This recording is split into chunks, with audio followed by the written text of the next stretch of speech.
on the Greeks, the gods and us, which explores why ancient Greek stories continue to matter today, still offering lessons in grief, resilience and living well. And to conduct this session, we have with us Edith Hall, who is a professor of classics at Durham University, author of 38 books, and a prominent broadcaster and consultant whose work appears widely in media and theatre. She will be in conversation with Angeline Ondaatjie, Chairperson of multiple hotels of the Tangerine Group of Hotels, with over 3 decades of experience across multiple sectors. Ladies and gentlemen, to conduct the session on the Greeks, the gods and us, please put your hands together as we welcome Edith Hall and Angeline Ondaatjie.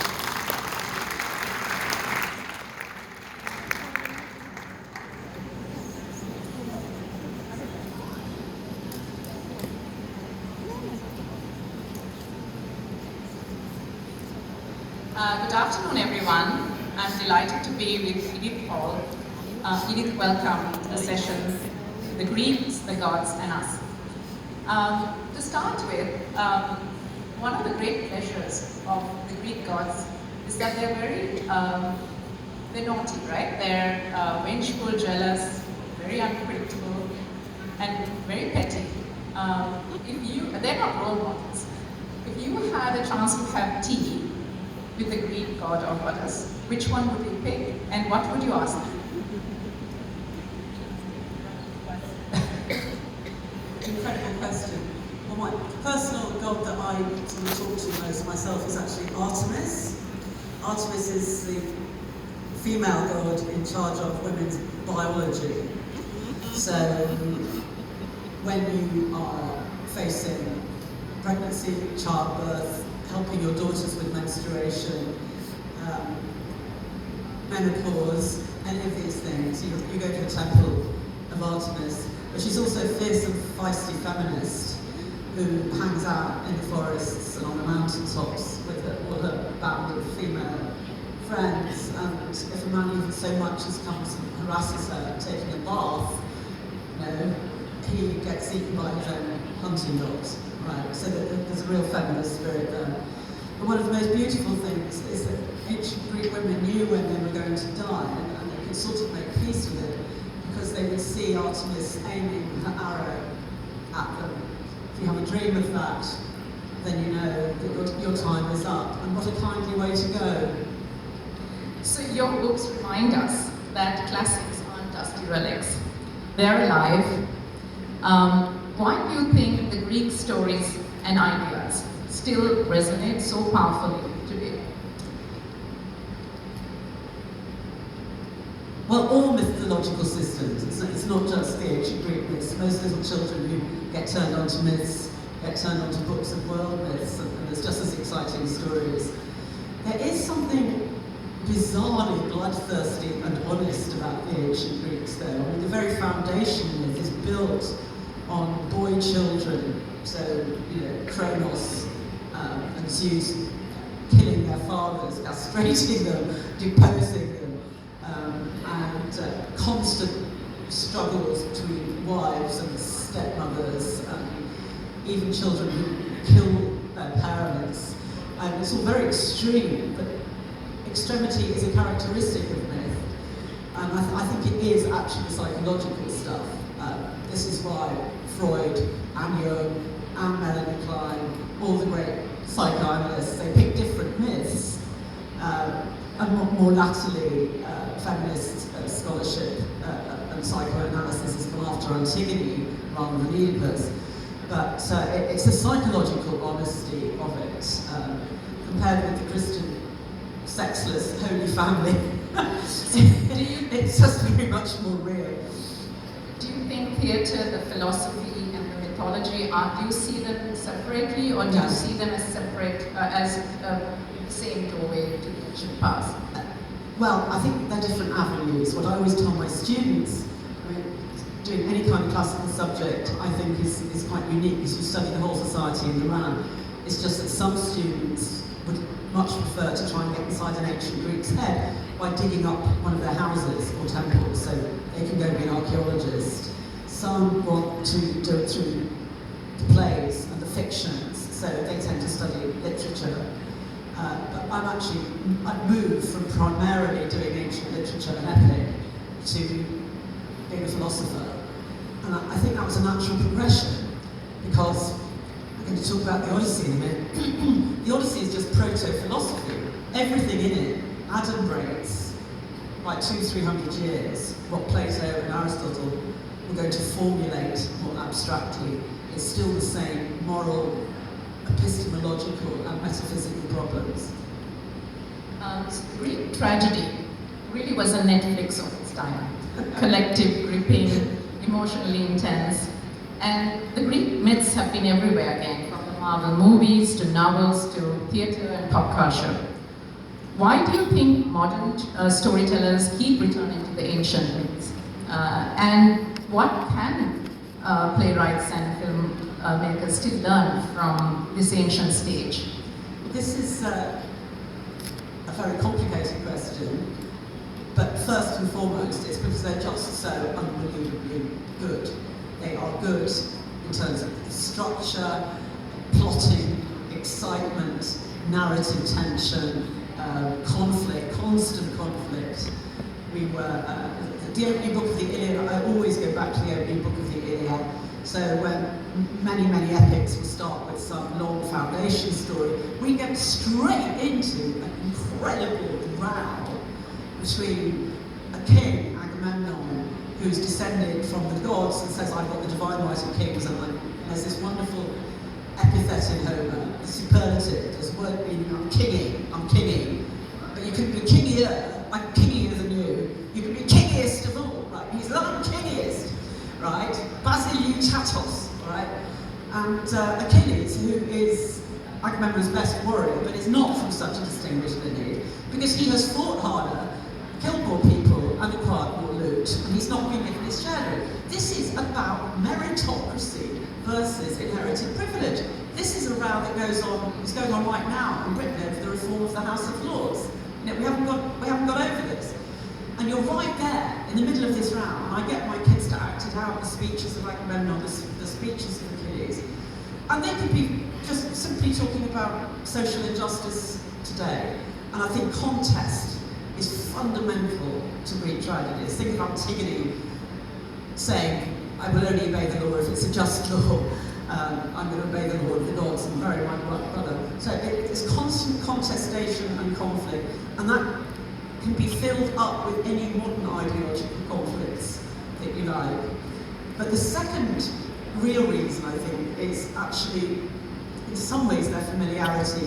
So I think great classics of any kind of art, not just Western classics at all, become autonomous almost from their environment. The Odyssey is a cultural presence. It's up there because it's been so insistently reinterpreted, adapted, translated, turned into all kinds of... So if you want to make an avant-garde statement, take James Joyce's Ulysses.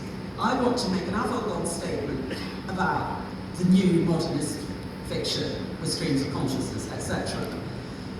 It's much better to do it on the framework of something people know, because what you're doing that's new, Monteverdi invented opera practically with the return of Ulysses in his father, because everybody knew the Odyssey, he could have them concentrate on what he was doing with the music. So I think that the classics are very useful for the avant-garde. So if you, for readers, what would the first book to, if they haven't got into the classics, you would say the Iliad? No, not the Iliad actually. Good starting point? I would say the Odyssey. Okay. So you wrote a book called The Return of Ulysses. Yeah. And in that you trace Greek myths through an extraordinary range of plays, movies, novels, and popular culture. How does it work? Do you sit in a cinema and suddenly look at it and say, Eureka, this is Odysseus? Or is it more slow detective work where you just, you're actually pondering, how does it work? Because that was extraordinary. The way you actually kind of synthesize modern books and plays, even movies. Well, my overwhelming objective in that book wasn't just to get as many things in as I could, but to show that Homer is now a truly global cultural possession. So if you actually look at it, I talk about Odysseus in Maori languages, in Inuit languages, in every world culture that I possibly can, because this is my way of fighting. There's a movement against classics in the West. It says it's Eurocentric and carries the imperial baggage of the imperial curriculum. Jesuits took Homer across the planet. They were forcing little Meso-American children to learn Latin and read Greek. My answer is, actually, isn't this glorious that we've actually got this shared cultural property that has been used and adopted and embraced in so many cultures. So, and I did actually collect that. I think the books I'm most proud of have taken the longest. I was collecting material from the 1980s. It was a detective work. Do you remember filing cards? Do you remember boxes full of little bits of cardboard? It antedates, that work antedated the digital age. So your book, Aristotle's Way, yes, it was my favorite. We did it for our book club as well.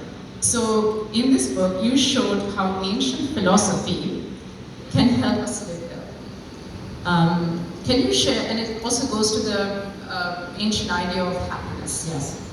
Can you share one or two Aristotelian ideas that people in this audience can take home realistically and apply in their everyday life? You've been in Cabo now for 2 days. It feels a bit like the question in the last session, like, what 5 takeaways can I get you out of Aristotle?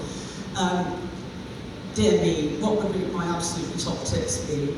You go through different aspects, right? Yes, yes. So you start out with, Aristotle says that the basic idea is that all the ancient Greek philosophical schools, Platonism, Stoicism, Epicureanism, Pyrrhonism, all of them had at their base the ethical question, what is happiness?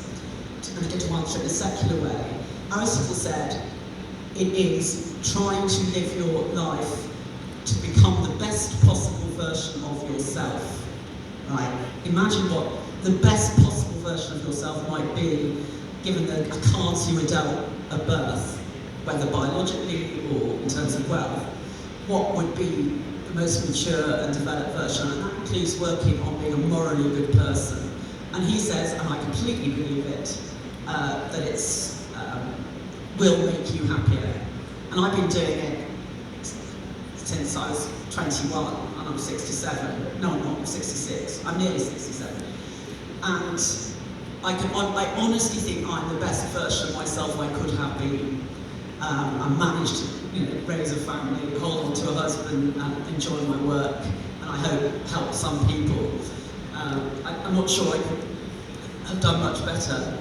But the other great thing that the students that I teach have developed out of talking to teenagers is the decision-making chapter. Kids are not taught how to make decisions.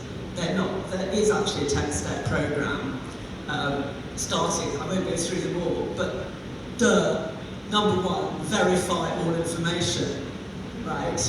Verify all information. You don't leave your boyfriend because somebody has told you there's a rumour he's sleeping with someone else. You find out if he's sleeping with someone else.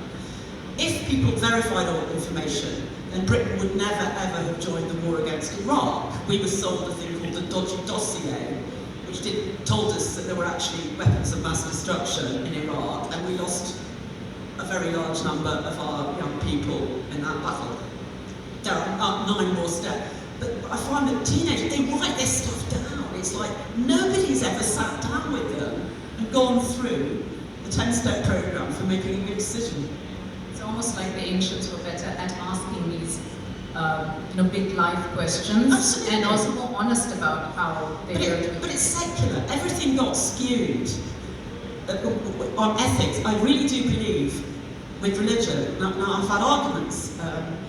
So a good example of this, I was invited, there's a huge Aristotelian tradition in medieval Islam. And I was invited on an Islamic radio chain to talk about Aristotle in Britain, famous Islamic radio programme.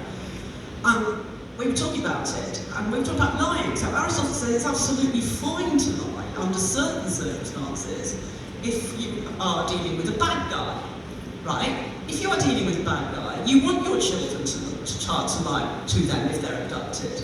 The point is to distinguish, always truth is the default, but there are times, and kids have to learn, that if it's for people who mean you harm, lie away. Lie away to protect them. And I said this on this Islamic radio channel, and they bleeped it out. Because they bleeped it out, they said we cannot have anybody recommending lying on our radio channel. And that really got to me where religion can sort of skew. I just think Aristotle's ethics are just codified common sense.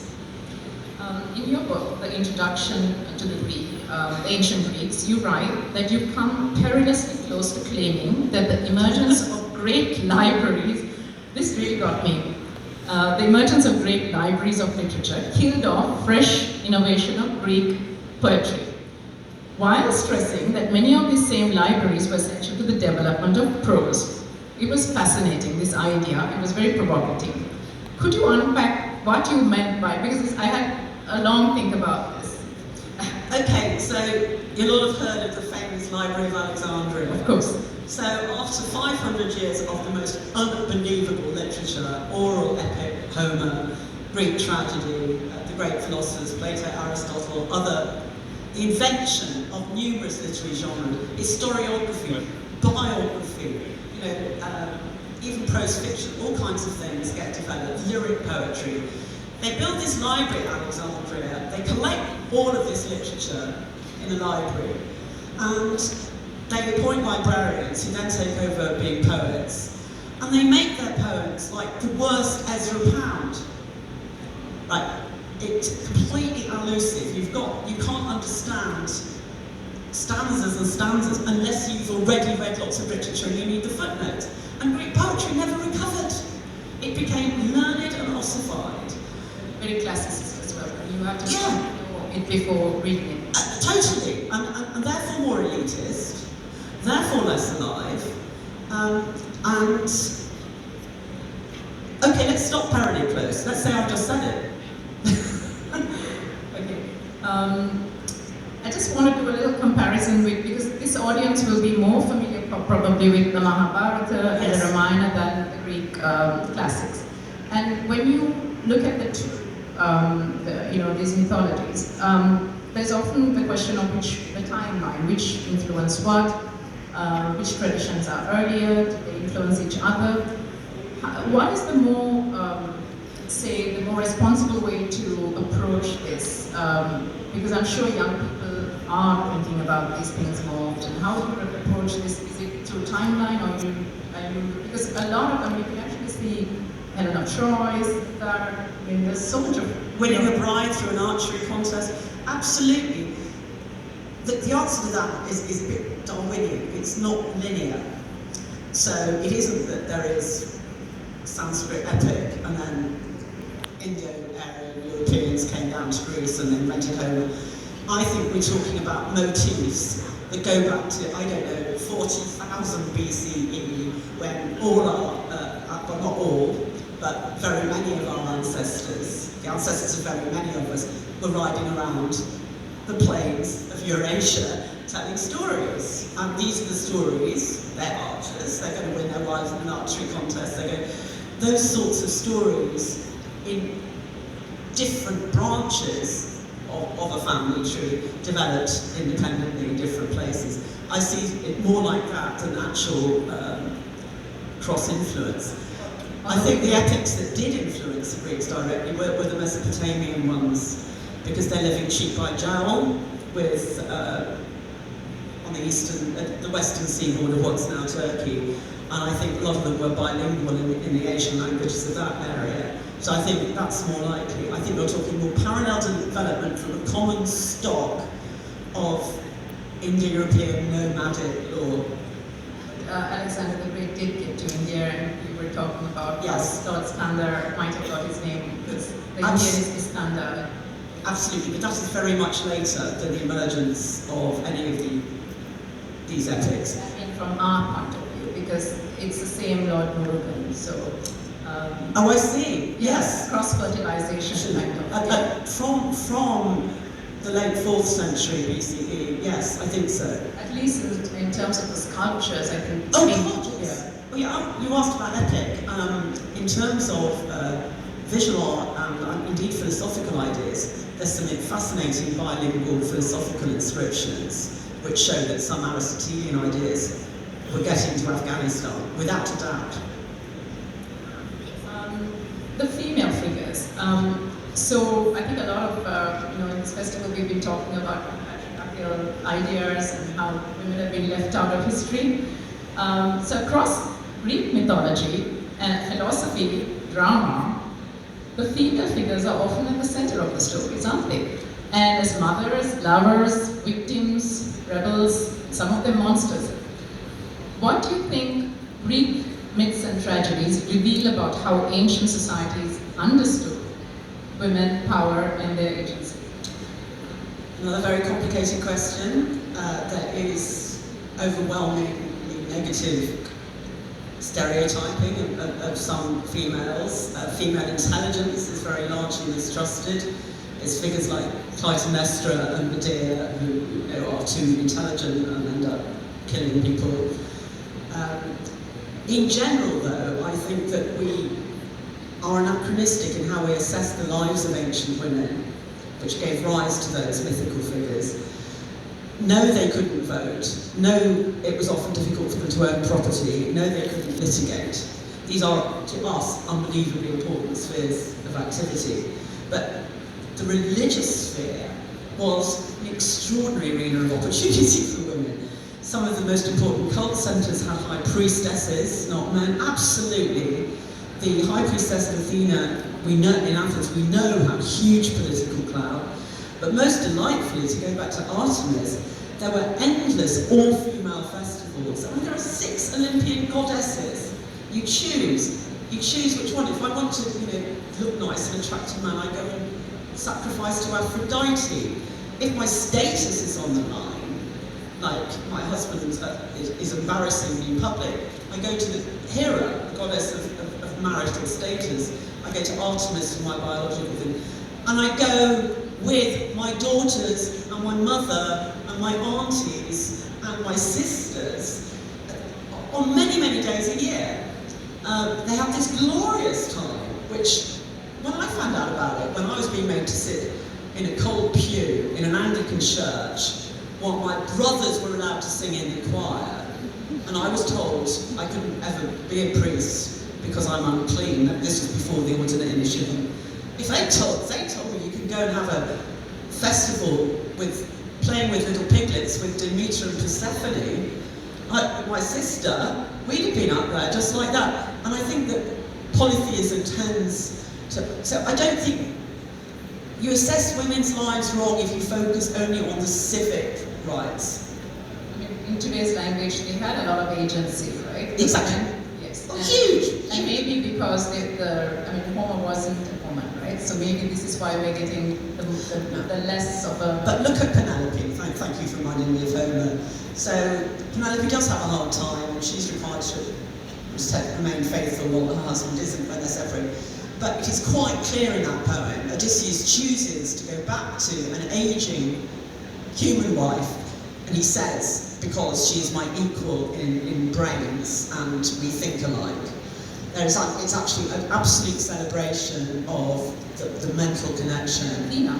Sorry, and of course Athena is his tutelary goddess. But Penelope she runs the show for 20 years. She keeps off the suitors, she keeps her household together, she raises her son, she looks after the animals, she looks after her old father-in-law. I mean, she is the queen, So we might read the slides now. So Edith, you wrote so honestly and with so much honesty in your book, Facing Down the Furies. This is a book that dealt with your own personal loss in your own family, and you reflect. For me, the most important thing that you reflect here is that people who lose family members through suicide, the people left behind carry the deepest wounds, and this is why it's wrong.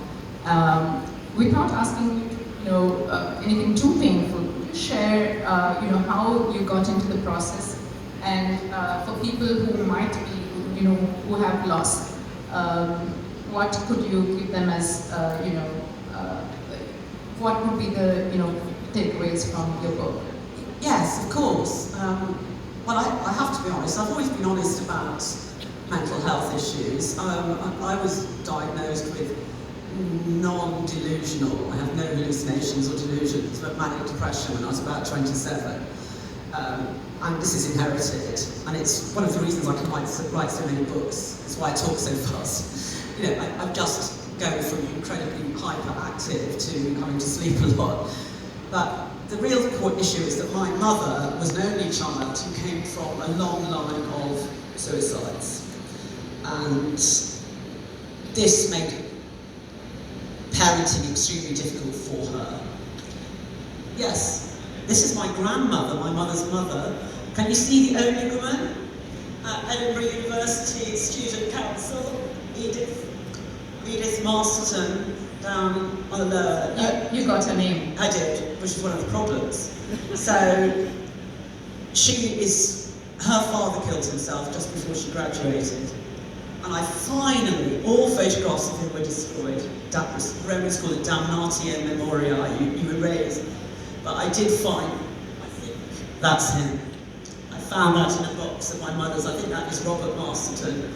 He drowned himself in a pond they're all from Lowland, Scotland. That's his mother, who I'm pretty sure killed herself when she was about 50. They don't put it on the certificate in Scotland. It's death by exposure or accident. They never put suicide at that time. But I'm pretty sure she did. And that's my grandmother, Edith, with my mother, Brenda. Now, there was also a first cousin of my mother's. My mother would not speak about this. Her mother killed herself when I was 3.5. It's my earliest memory, because I remember my mother bawling through the house when this phone call came through. And she would never speak about it. There were no pictures, there were no nothing. And it wasn't until after she died in 2016, I knew nothing about these people, nothing, that I got given a box by my sister, who's not interested in these things and has had her own way of coping, with documents that meant I could go and find out about them. They were quite a prominent family. They were local mayors and vicars, so there were records. There wouldn't have been if they'd been minors. And I was able to piece together slowly just what terrible constraints each of them had faced. But really, it's a love song to my mum, because there she is as a baby. She put up with all of this. She got no help. I remember being smacked out of her face on Librium and Valium. She didn't drink. But she was one of those 60s housewives who, she cried every single day, which meant we all had to tiptoe around her, because she would start, we could never be angry with her, because she'd start crying. But she survived. I think she wanted to kill herself. She did not. She broke that 4-generation chain, and all 4 of her children, we're all alive in our 60s, and we've all got children, and they're all alive. So the title, Facing Down the Furies, came to me in the middle of a dream. My mother was the one who faced them down. She got through it. What I'm most worried about is how little support there is for survivors of bereavement by suicide. I get a lot of people writing to me, unfortunately it's the wrong word, discomfortingly, saying, I feel suicidal, what should I do? I don't know. Get a therapist, get help. This is not a book for suicidal people, exactly.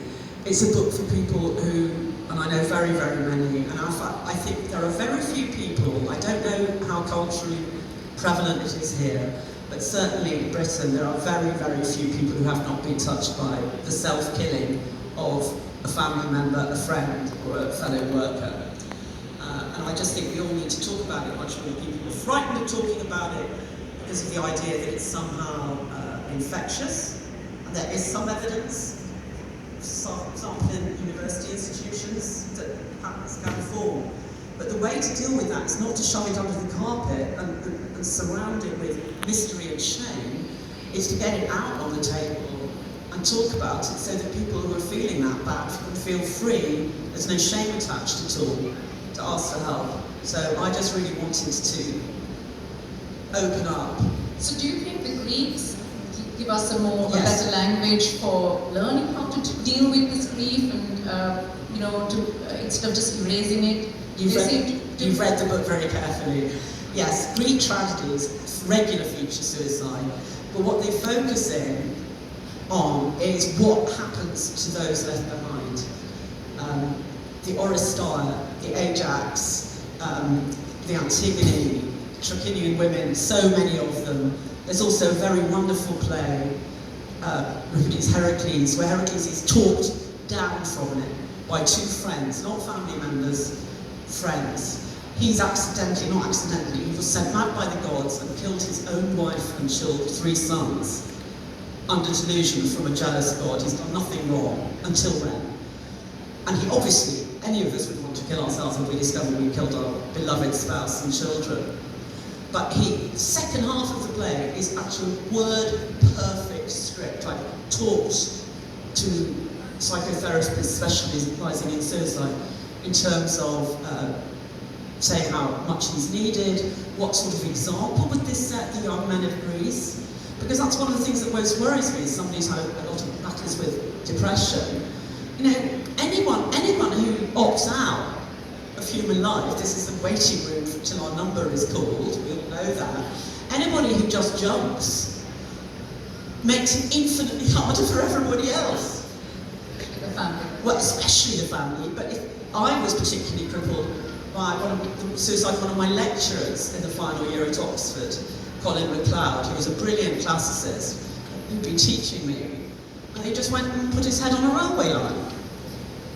He was a father figure to me. He was a role model, you know? So I have found the ancient Greek tragedies of enormous sustenance and succour, and they focus, as hardly any modern literature has, on the impact, social, familial and societal, and I wanted to share that with everybody. It was really actually a great read.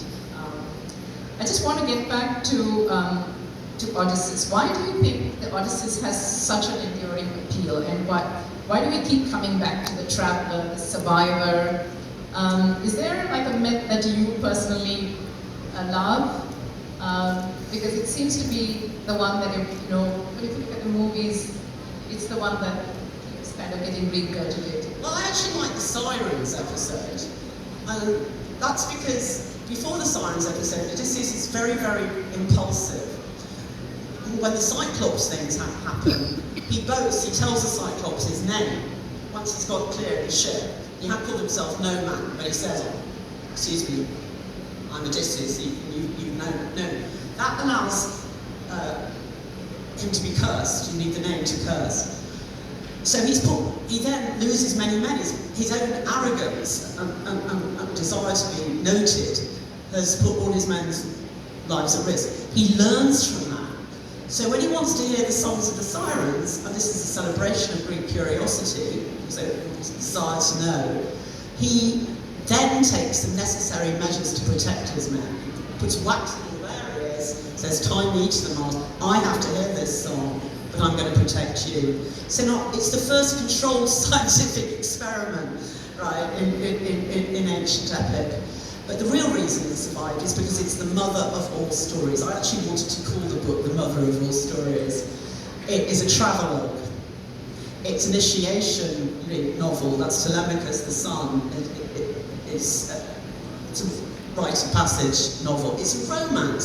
Separated lovers finally get back into bed in book 2 out of 24. I think it's proto-science fiction, right? When we go and meet strange supernatural creatures, it's very like Star Trek. Every episode, you go to another planet and you meet it's islands, not planets.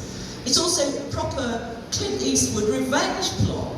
These suitors have been eating all of his food and are trying to kill his son and sleep with his wife. It's exactly Clint Eastwood.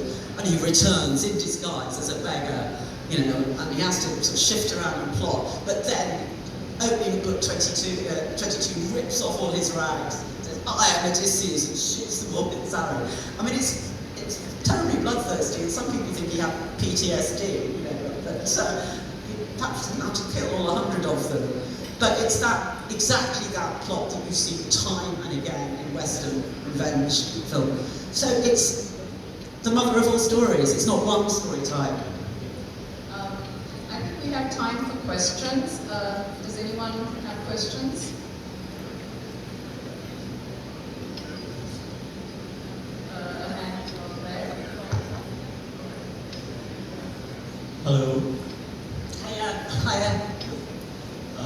I've been going through your book at a great rate as soon as I got my hands on it, and the Iliad. You're the Iliad man. Yes. You're the archaeologist, so yes. So you mentioned there that in pop culture during the Iraq War, Hollywood executives talked to Karl Rove. Yes. And offered to spread the word. Yes. Of war and actually quote. The one quote which someone says, don't underestimate the power of cinema. Yeah. To spread the message. That is documented as having taken place, that conversation. Right. And then we get 3 movies about waging war on the East. We get Troy, then we get Alexander, and then we get the execrable 300, which actually Xerxes' army actually wear jihadi outfits. I mean, it could not be more revolting. And I actually have a friend who has been in the American Army, right? He's left now, but they were shown 300 the night before they were flown out as war porn to get them going. It's that bad. And then Wolfgang Peterson, the director, actually says... He says it, yeah. That in 3,000 years we haven't learned the lessons. Yeah.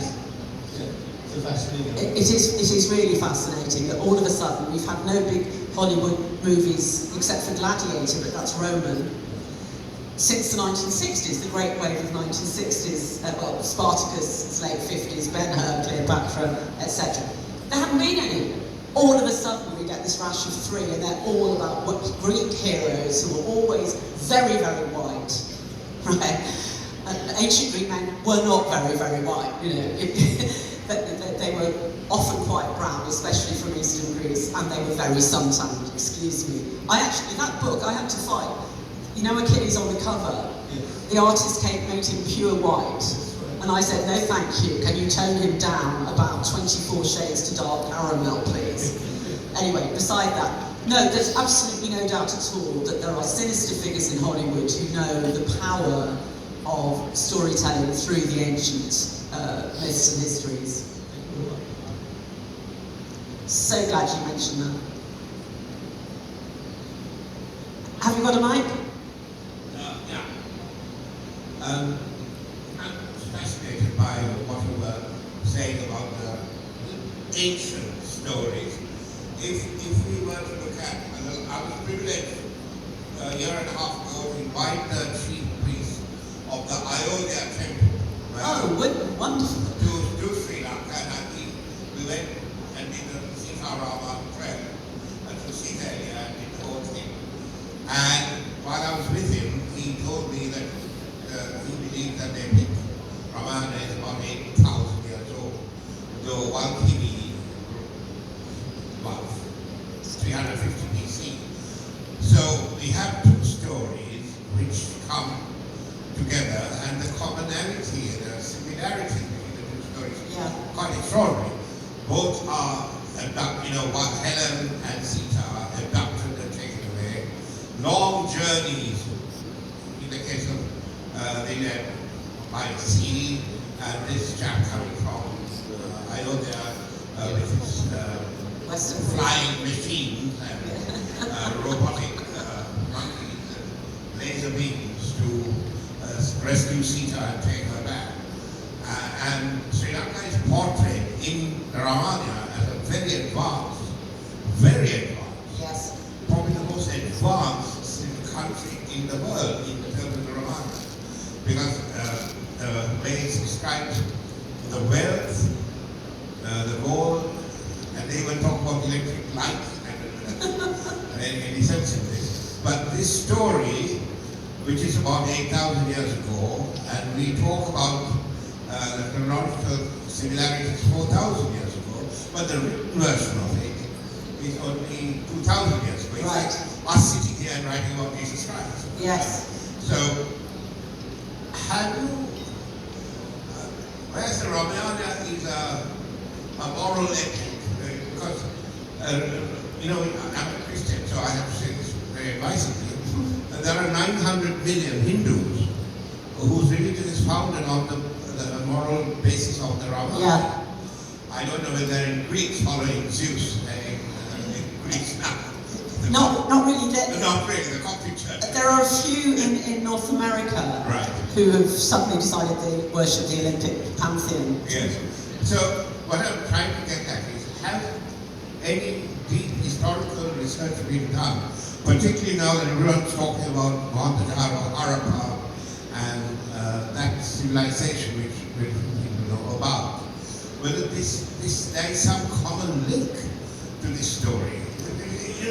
It's staggeringly improbable that two civilizations. I absolutely agree. And if the one you're talking about wasn't written down until only 2,000 years ago, that makes it absolutely probable, in my view. Yeah. Because by that time, there were incredibly intense contact between Greece, Rome, and South India, and Sri Lanka. Without a doubt, we know that Romans were trading from Africa. Yeah. So at that date, was it not Pliny who complained that Roman gold is going in vast buckets and quantities to buy Indian textile? It sounds very like Pliny. Yeah. I wouldn't be surprised. Thank you so much.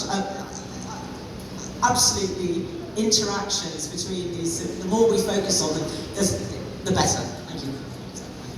Thank you very much, Edith, on behalf of the audience and on myself, because I hadn't read, except for Edith's work. I was principled, and I'm just really richer for having read your books and to go back to the classics. And I really recommend people in the audience to go back to the old one, ancient wisdoms, because it really was an eye-opening, and honestly, it was something that I think I'll take with me in my journey. Well, thank you for such sensitive and intelligent questions. Thank you. Thank you very much to Edith Hall and Angeline Ondaatjie for a brilliant session. Once again, a big thank you to both of you for such a wonderful session. Ladies and gentlemen, we would like to remind you that the book signing session will be happening. Please make your way towards the back of the hall and take the exit from the back of the hall and walk towards the book signing area, which is right next to the Saraswati pop-up store. Ladies and gentlemen, we will now be taking a short lunch break, and we will be starting our next session at 2:10 p.m. Please do come for those sessions, because we have very